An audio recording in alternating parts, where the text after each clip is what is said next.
আপনারা সকলেই ইতিমধ্যে জেনে গেছেন যে বাণীপুর লোক উৎসব 2025 শুরু হচ্ছে 3রা জানুয়ারি থেকে 11 জানুয়ারি পর্যন্ত। তার শুভারম্ভ আজকে দেয়াল চিত্রাঙ্কন প্রতিযোগিতার মধ্যে দিয়ে শুরু হয়েছে। সকাল 11টার সময় এই দেয়াল চিত্রাঙ্কন প্রতিযোগিতা শুরু হয়েছে। এখনও তার গিয়ে কাজ চলছে। আমাদের ক্ষুদে শিল্পীরা বিভিন্ন দেয়ালে তাদের এবং চিত্রাঙ্কন বিভিন্ন চিত্র তারা ফুটিয়ে তুলেছে। ইতিমধ্যে আমরা পেয়ে গেছি হাবড়া পঞ্চায়েত সমিতির আমাদের সকলের শ্রদ্ধেয় সভাপতি নেহাল আলী বাবুকে। আমরা নেহাল আলী বাবুর কাছ থেকে জানতে চাইছি যে আপনি তো এই মেলার সঙ্গেও আপনি যুক্ত, তা আপনি সাধারণ মানুষের উদ্দেশ্যে আপনি কি বলতে চাইছেন?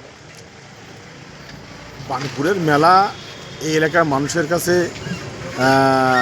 কি বলবো, খুব গুরুত্বপূর্ণ, আনন্দদায়ক। মানে এই কদিন 3রা জানুয়ারি থেকে 11 জানুয়ারি পর্যন্ত এই মেলা চলবে।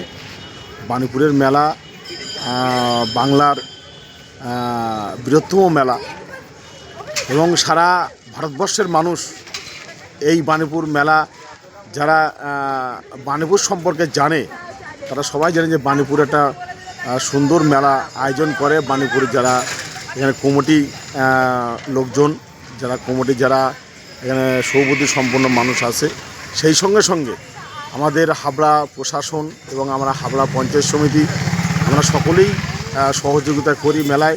এবং এই মেলায় আমি সকলের কাছে আহ্বান রাখব এবং সকলের কাছে আমাদের বিনীত আবেদন থাকবে, আপনারা সবাই এই মেলায় অবশ্যই আসবেন। এই মেলার পরিবেশ এবং কি বলবো, এই মেলার যে পরিবেশ এবং এই মেলার যে বৈচিত্র্য, এই না দেখলে আপনারা কেউ বুঝতে পারবেন না। এবং আপনারা আসবেন, মেলা উপভোগ করবেন। মেলায় সমস্ত আমাদের কৃষি প্রদর্শনী থাকবে থেকে শুরু করে সমস্ত আনন্দদায়ক এখানে জিনিসপত্র, নাগরদোলা থেকে শুরু করে প্রচুর দোকান থাকবে। এবং আমাদের এখানে বিচিত্রা অনুষ্ঠান, সাংস্কৃতিক অনুষ্ঠান, নাটক, আমাদের 6-7খানা মঞ্চ এখানে চলে। হ্যাঁ, আপনারা অবশ্যই আসবেন।